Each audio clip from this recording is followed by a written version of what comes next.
Hello, it's me, Christine. Welcome to my little crime corner. Are there any recent graduates with us today? If you aren't, I'm sure you remember interviewing for your first job. I'm not talking about high school jobs or summer jobs. Let's talk about getting your career started, whatever that might be. I know you may have applied to dozens of jobs or maybe hundreds. I know how that goes. And you finally got your interview. Can you remember how exciting that was? Woo, employment! That's how our story starts today. We are in Northeast Pennsylvania to meet a young woman named Margaret Martin. Margaret Martin was born and raised in Kingston, Pennsylvania. Kingston is a small town where everyone knows everyone's business. I know we've heard this before. Margaret was the oldest of 4 children, and she had a lot of responsibility at home. She was a devout Catholic, and her parents had described her as a living saint. Although she was known to have been very quiet among the members of her community, the members of her church admired her faith, and her moral compass was inspirational. She had a kind heart and was instantly liked by anyone who met her. In 1937, she graduated from high school and began attending the Wilkes-Barre Business College, where she started taking classes to become a secretary. I need to jump in here very quick before we continue. I used to live pretty close to this area. Is it Wilkes-Barre, Wilkes-Barre, Wilkes-Barre, or Wilkes-Barre? I've literally heard it pronounced all these ways, but I'm pretty sure it's because it was named after 2 people, John Wilkes and Isaac Barre, so I feel this is correct. Can someone confirm? On all my notes, my computer wants to autocorrect to Barre. Like, I have a friend whose last name is Cranberry, and they pronounce it Cranberry. So, you never know. This is not important now. We're here for a reason. I'm sorry. Back to Margaret. She had begun attending business school where she was an excellent student and was able to graduate from her program with honors in December 1938. She was very smart and had exceptional work ethic. Her classmates had described her as being very shy, although she was very friendly and personable once you got to know her. She was very studious and a hard worker, and she took her studies seriously. She had big dreams and aspirations, and she felt that her career choice would lead to more independence. So she was excited when a man she didn't know approached her with an amazing opportunity. On the morning of Saturday, December 17th, a neighbor who took phone messages for the Martin family said there had been a call for her. It was from a man who said he was new in town and starting up his own insurance agency, and he needed a secretary right away. Margaret was excited, but she wasn't exactly sure how this man had gotten her information. She had assumed she had been recommended to him by the business school where she had graduated just 17 days earlier. The man said he would need a secretary before he was able to conduct any business, and it seemed like it was meant to be. She had just finished her program, and a job opportunity had presented itself almost immediately. How lucky, she thought. Margaret was eager and excited to start her career, and this is possibly why she was very quick to jump at the opportunity and not sleep on it or discuss it with her family. Margaret had agreed to meet this man at a place called Kingston Corners, which was a busy and usually very crowded intersection that was not far from her home. It's always wise to meet at a busy and neutral location that has a lot of people around, especially if you're meeting someone who you don't know very well or you're meeting them for the first time. This area was consistently very populated and, by all accounts, seemed like a safe place to meet. Margaret left home that morning, dressed in her best suit, taking a notepad with her.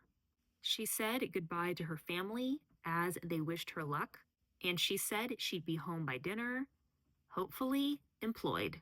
However, as it got late into the evening, Margaret's family began to worry.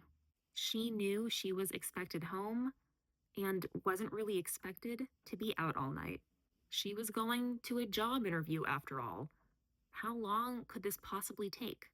Her parents felt something was wrong and they called the police. The police, along with Margaret's family, did the best they could to get the word out about Margaret possibly going missing. But there was a newspaper strike going on at the time, which made it difficult to reach as many people as possible and relatively quickly, since time was of the essence.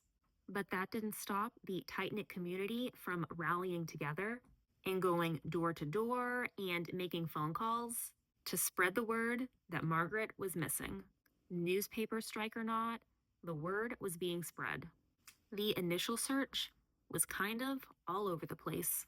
Her family was frantic and emotional, as you can obviously imagine, and were having a hard time interacting with police, who were doing the best they could under the circumstances.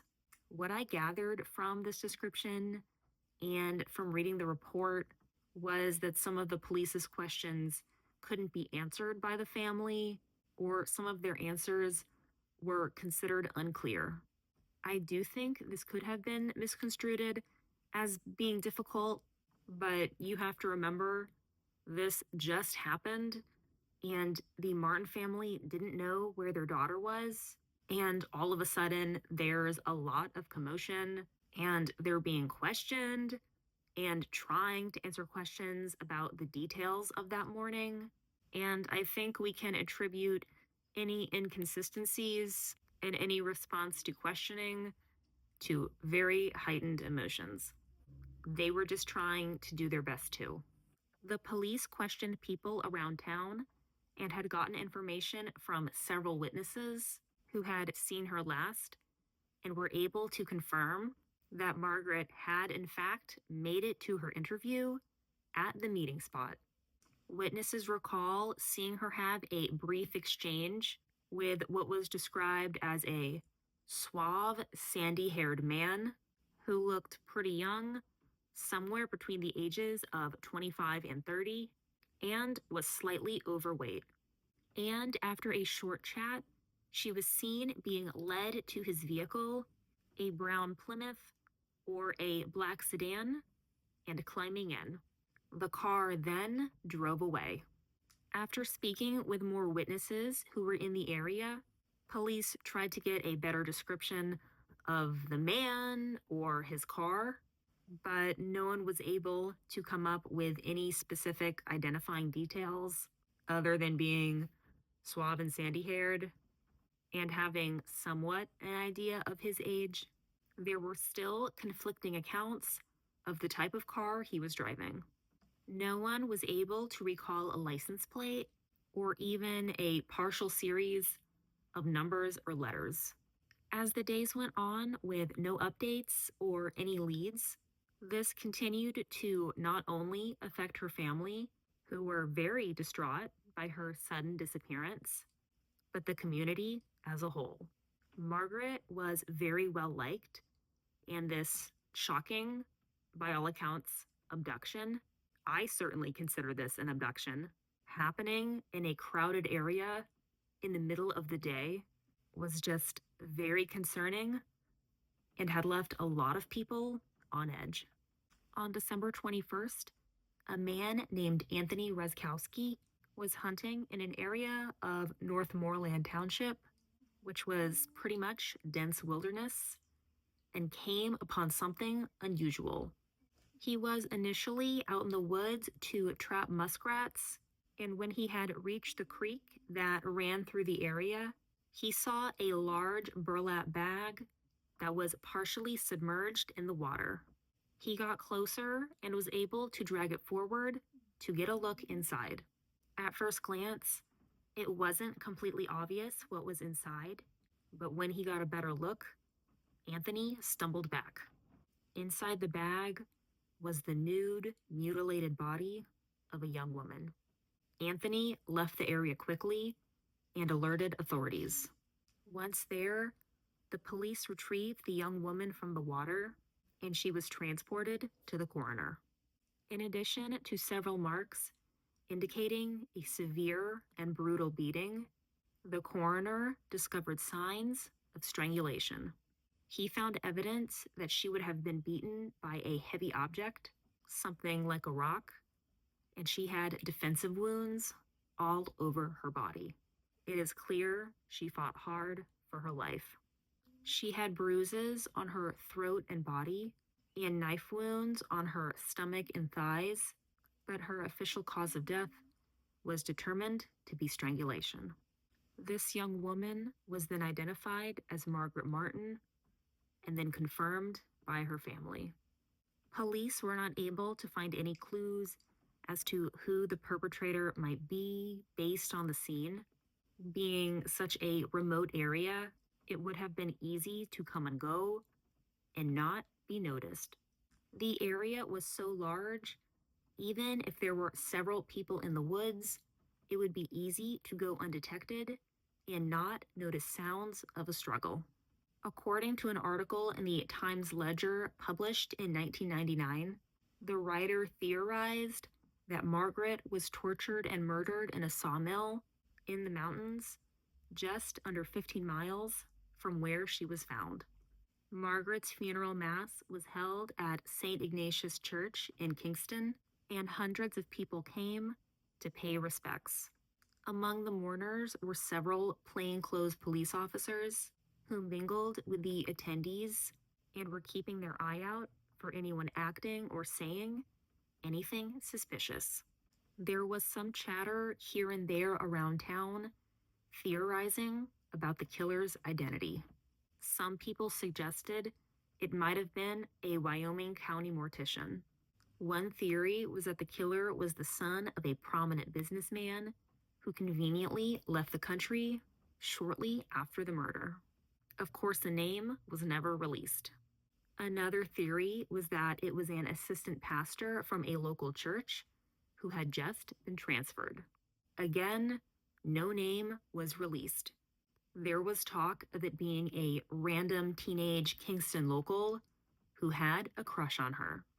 Someone else thought to have possibly committed the murder was a professor at the business college where Margaret attended. This one, to me, would not have been a stretch. This crime was so violent, and the fact that her death was ultimately due to strangulation, this is not something typically that a stranger does. You have to be comfortable getting close enough to someone to do something like this. But then again, Margaret's guard would have been down. She was expecting a job interview, after all. She wasn't walking down some back alley in the middle of the night. We can imagine that if it was someone from the college, this would kind of make sense. He did call for her, after all, specifically asking for her, and that he needed a secretary, so at least he knew of her. But to what extent? Who's to say? His name might have been familiar to her, or he might have dropped a name that was familiar to her to make his story more convincing. Margaret was very smart and wasn't naive like that. Like, based on what we know about her and how the people that knew her spoke of her, I really have a hard time believing that she would have gone off with a stranger in his car without him having some sort of convincing story to back it up. It is for this reason that I do believe this was a planned out murder, that he went through some sort of effort, like he was the one that reached out to her, you know? Some investigators believe that the killer would have had to have been at least somewhat familiar with the remote, rugged terrain in the area of Wyoming County, so it must have been a local resident or someone who had previously lived there. This makes sense to me too. As we know, the killer deliberately tried to conceal her, and I believe she was placed in the water because the killer thought that she might be carried downstream, and the water might have removed any evidence. Just a little bit of a stretch there because we're talking 1930s evidence. Biologic material wasn't able to be collected and preserved as securely as it would be today. And even if they were able to collect such a sample, they would need something to test it against, and they wouldn't have had access to all these files. And we're assuming that they had all these samples on file. Like, let's be real. I'm sorry, let's be real. The most recent theory was that it was an out-of-town serial killer, but this really did not check out. Remember, we have the remote area, we have the intentional calling and inquiring about Margaret, and having the possible business school connection. This doesn't seem as compelling as the other theories, and even if it was someone from out of town who had come to Kingston for the very first time, the local police would have not had the resources to set up an operation to track him down. At the time, police typically investigated and treated murders as local matters, and different departments had little to no contact with one another. According to theories by local police, they believe that the killer had at one point attempted to dismember her body and planned to destroy it in the sawmill's firebox.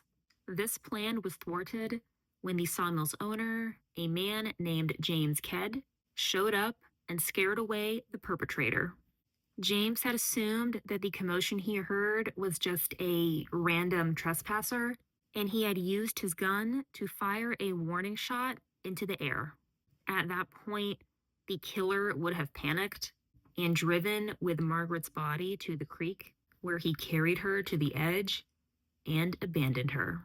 At the time of her discovery, it was determined that Margaret had been deceased for at least 24 hours. It was thought that if Anthony hadn't stumbled upon her, it might have been years before she was found. This area was that remote. This brutal attack left the whole community shaken to its core. This level of senseless violence was unheard of in this community, and even after hearing details, some people still could not fathom how something as terrible as this could happen so close to home and to someone so loved. Having found no evidence at the scene and not getting anywhere with the description of the man or the car he was driving, police worked with state troopers to launch a full-scale manhunt where they were able to broaden their search area. They were hopeful that the culprit had no idea they were looking for them and would be able to narrow in.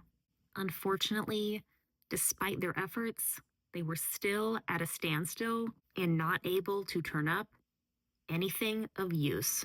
Because there were no tire tracks found in the area, specifically around the creek where the dirt would have been damp and would have made for more visible tire and foot impressions, police had deduced that because of the secluded area that Margaret had been found in, the perpetrator would have had to have knowledge of the area and was thought to have specifically chosen this location because of its isolation. Detectives and local police were following up with any and every lead that was thrown their way, including some that were far-fetched. One of the leads they followed was that Margaret's death was connected to a larger criminal operation, such as a sex trafficking ring, but there was literally no physical or circumstantial evidence to back this up. It was thought that because of how random and violent the attack was, it had to be connected to something bigger. This was, of course, total speculation. Police conducted more interviews around town and began looking into older cases and convictions, as well as re-examining past crimes and bringing in suspects in the cases they reviewed, looking for any connection. The case remained cold.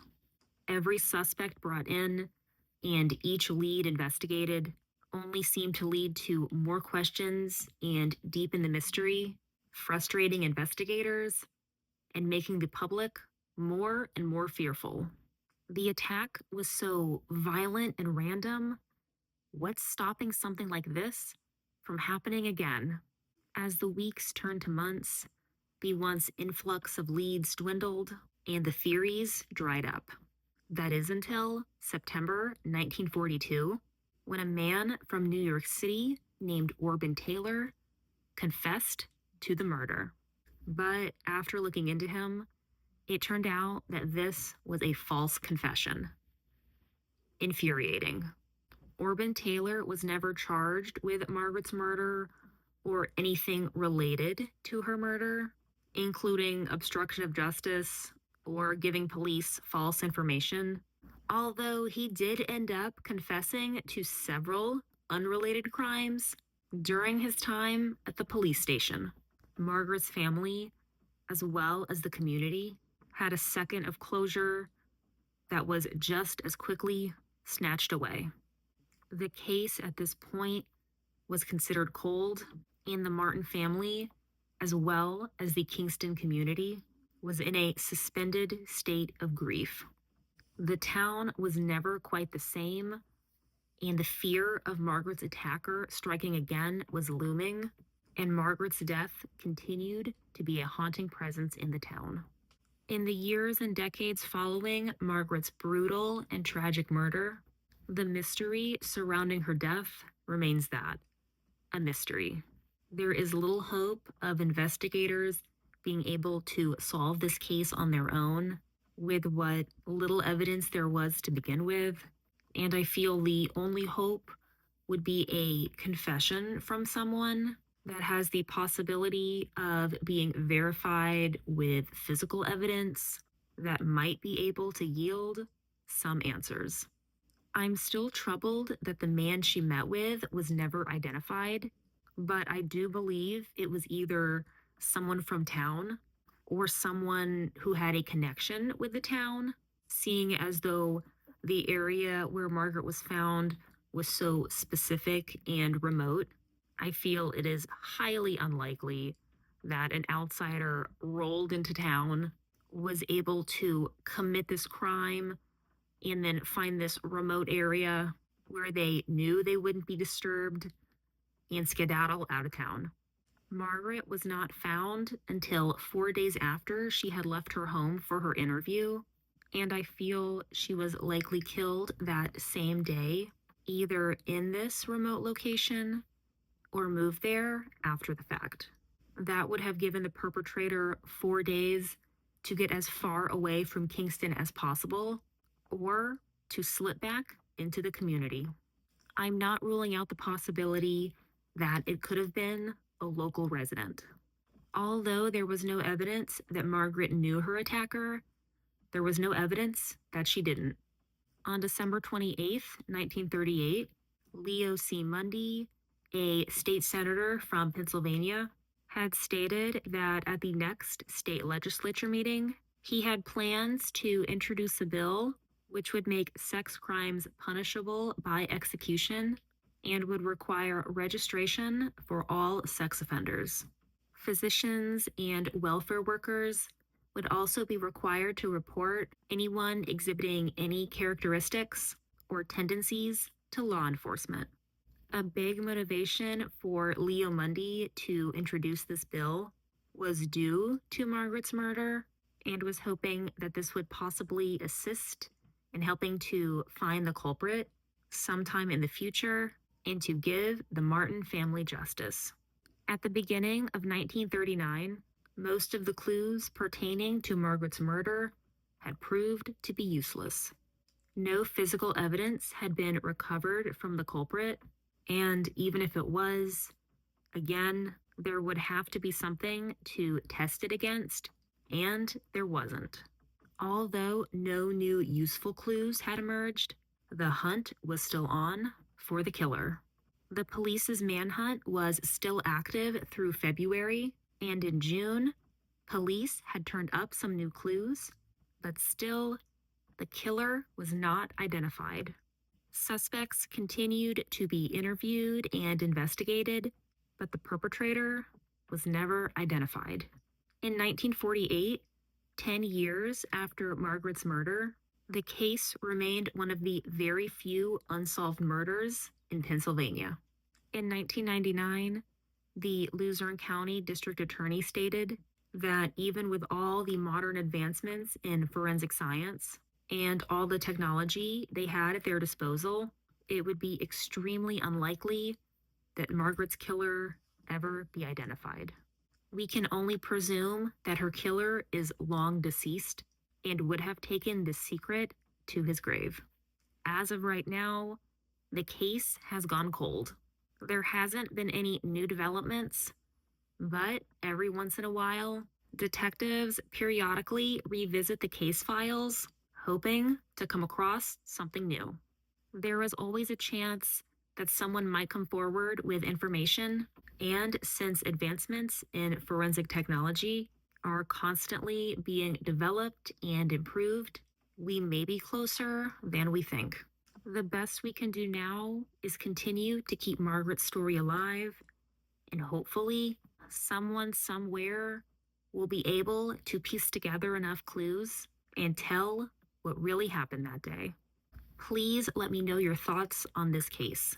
And I want you to please continue to use your very best judgment when meeting someone for the very first time, even the second and third time, even when going somewhere crowded and busy. Let people know where you are and who you're meeting with. If you have a job interview, it's always best to meet at the business or establishment during business hours. Be wary of things that seem too good to be true. Your safety is worth more than anything. And with that, that is all I have for you today. Thank you very much for watching. I hope you learned something, and I will see you in the next one. Bye.